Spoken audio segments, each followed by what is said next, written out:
రాముని లక్ష్యం సీతను రక్షించడం కోసం వానరసేన సముద్రాన్ని దాటి లంకకు చేరాల్సి వచ్చింది. సేతుబంధనాన్ని నిర్మించి మహాయుద్ధంలో రావణుడిని సంహరించాల్సి ఉంది. సుగ్రీవుడు వానరులను కలిసి సేతుబంధన యోజనను వివరిస్తాడు. నలుడు, యలుడు రప్పాలతో కూడిన చూపాళ్లరాళ్లను సముద్రతీరానికి తీసుకువస్తారు. వానరులు ఆరంభించి రాళ్ళు, చెక్కలు, న్యాయశిలలు సముద్రంలో విరిస్తారు. నలల దౌత్యం వలె రాళ్లను అద్భుతంగా అమర్చుతారు. సేతు పూర్తి అయ్యి ఒక బలమైన రహదారివజే కనిపిస్తుంది. రాముడు మొదటి బిరువెత్తి ధైర్యాన్ని పరీక్షిస్తాడు. వానరసేన సేతు దాటి లంకతీరం చేరుకొంటుంది. రాముడు, లక్ష్మణుడు యుద్ధ యోజన చిత్రం ముందు సైనికులతో చర్చిస్తారు.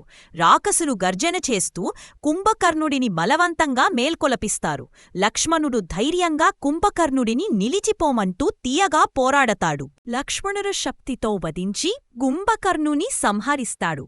భరతుడు, శత్రుఘ్నుడు సహకరిస్తూ రాక్షస శిల్పంగా ఏర్పడిన సేనను ఎదుర్కొంటాడు. హనుమంతుడు రావణసాగర ఏకగ్రీవం కోసం తాపం తీసుకుని దేవకల రూపంలో ప్రకాశిస్తాడు. శత్రుఘ్నుడు రాక్షసులను తొలగించి రాముని బాణమార్పుకు సహకరిస్తాడు. శృగ్గుడ చేయూతగా సోమదేవుడు ఆదిపురుషుడైన రాముని భక్తిగానం చేస్తాడు. రావణుడు ధైర్యంగా ముందుకు వచ్చి రాముని సవాల్ చేస్తాడు. రాముడు రావణుడితో ధైర్యంగా యుద్ధం చేసి బాణలతో పొరపాటును గోతుంటాడు. ఒక ప్రబల బాణం తాకి రావణుడు కూలిపోయి మరణిస్తాడు. రాముడు సీతను ముద్దుతాను ఆమెను రాక్షస అన్నపాటి బంధం నుంచి విడిపిస్తాడు. రాముడు, సీత, లక్ష్మణుడు వనవ్యాసం ముగింపు కోసం అయోధ్యవైపు ప్రయాణం ప్రారంభిస్తాడు. ఇలా రామాయణం కథలో లంకాకాండ విరామం, సేతు నిర్మాణం, యుద్ధం, సీత పునరాగమనం ముగిసింది.